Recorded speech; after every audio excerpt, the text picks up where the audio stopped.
sa Semana Santa, usa sa pinakaimportanteng tradisyon sa Kristyanismo, ilabi na sa simbahang Katoliko. Ang lokal nga panggamhanan sa syudad sa Panabo nagahimo og lakang alang sa seguridad sa katawhan, ilabi na sa mga simbahang Katoliko, lakip na usaba ang paghatag og seguridad sa mga biyahero. Sa pagkakaroon, nangandam kami regarding sa security detail, especially sa umabot nato nga Semana Santa.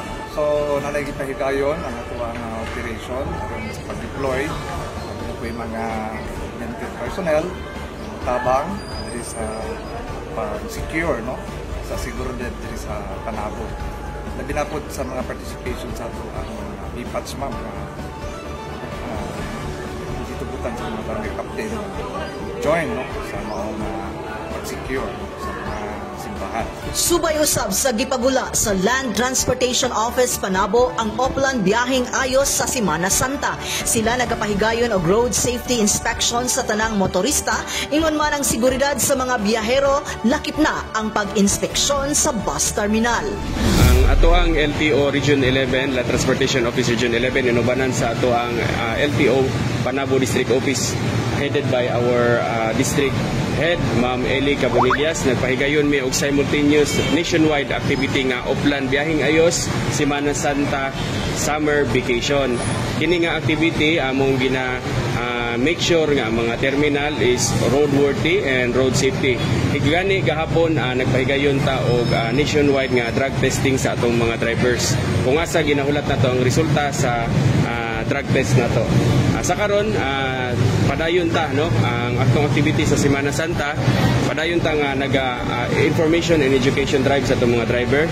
Dili lang po para sa mga pasahero o para sa mga driver, pati na po ang katong mga gusto nga makahibalo sa knowledge about Republic Act 4136, pagkuha lisensya, pagparehistro o uban pa nga mga informasyon kabahin sa ato ang balaod trapiko.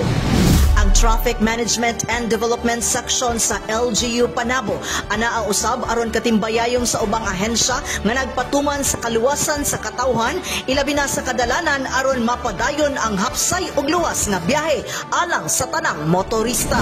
Na kung ipahimangnoan ato ang mga biyahero nga maging amping pud sila silang pagbiyahe, o kani ato ang ginabuhat karon is paghatag sa ato ang mga flyers and road safety advocates para sa ato ang mga pasahero biyahero para nga maging ligtas po sila, aware sila sa ato ang ginabuhat sa ato ang panggamahanan sa Land Transportation Office o sa ato ang Local Government Unit of Panabo.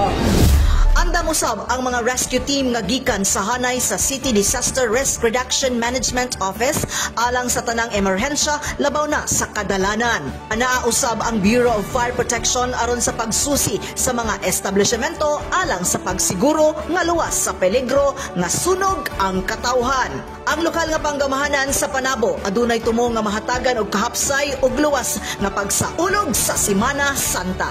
Kauban sa camera si Louie Panagsagan, kini si Dali Amat nagikan sa City Information Office Broadcast Services alang sa Frontline News Panabo. Importante, informed.